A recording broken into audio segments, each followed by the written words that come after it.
In about 1995, Mary Springer, a local artist, and I were talking about the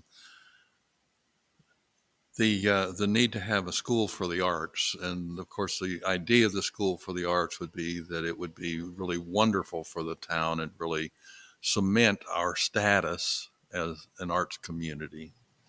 And and some of our artists had been to different places like Penland and uh, I was acquainted with a place called Aramont where my aunt and uncle would always go, and so Mary Springer suggested that we get back involved with the Art Guild as a way of using it as a platform upon which to begin building a school. And so I became the president, and she became the vice president by, just by the fact that at that point, if somebody wanted to do something, they were welcome to do it, you know.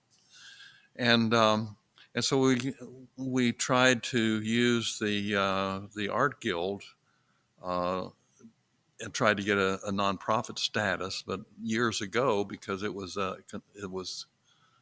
considered a co-op, the IRS looked askance at us becoming a 501c3, and without that kind of status, we wouldn't be able to get grant funding. And so we decided to close the guild, and it wasn't a co-op. I misspoke. It was a guild, and the guild looks at anyway. So we decided to close the guild and work towards establishing a new organization, the Eureka Springs School of the Arts. And so Eleanor Lux and Mary Springer and I became the founders of that. Um, and so we started as a school without walls because we didn't have a building. And having a building where we could have classes was a dream.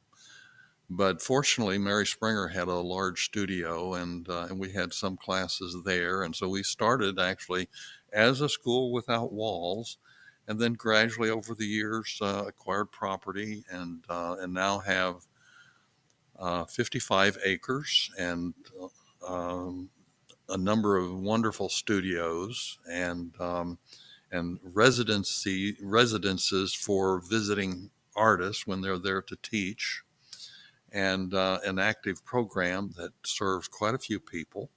And we've become kind of a destination for artists coming to um, raise to develop new skills. It's also a wonderful place for many of our local people to discover their own creative powers. One of the things that we hear frequently is, "I didn't think I was an artist," and then they've come in and they've created something that convinces them that maybe they were wrong. And so to be a, and again, um, back when we had the guild, one of the things that we decided to do was that we needed to know more about what was actually involved in an art school before we actually launched one. And so Mary Springer went to San Diego to visit with people there, and I was sent to Penland to visit there because I had a friend, Bob Ebbendorf, who was teaching there at the time. And you see what's actually involved. Of course, Penland, the school that I visited, had been there for 50 years already, and so you really see what's actually involved. And the idea of something is always much less than what the thing actually is in full scope when you um, see the number of students that are involved. Business planning is a real smart thing to do because you have to take the numbers and you have to start figuring things out, and you think about all the different roles that people have to play in something. And we have been so extremely lucky um, at ESSA to have proposed something that has has found so many people that step forward to actually make it happen. It's easy to propose something. It's so much more difficult to make something last. And so we're at the point now of celebrating our 25th year at ESSA. And we are so proud of it, and proud of our staff, and proud of the level of support that it's gotten.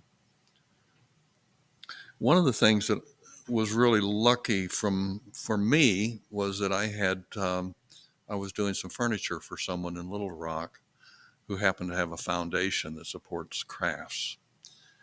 And that foundation has just been absolutely critical to our development. And once again, it's a matter of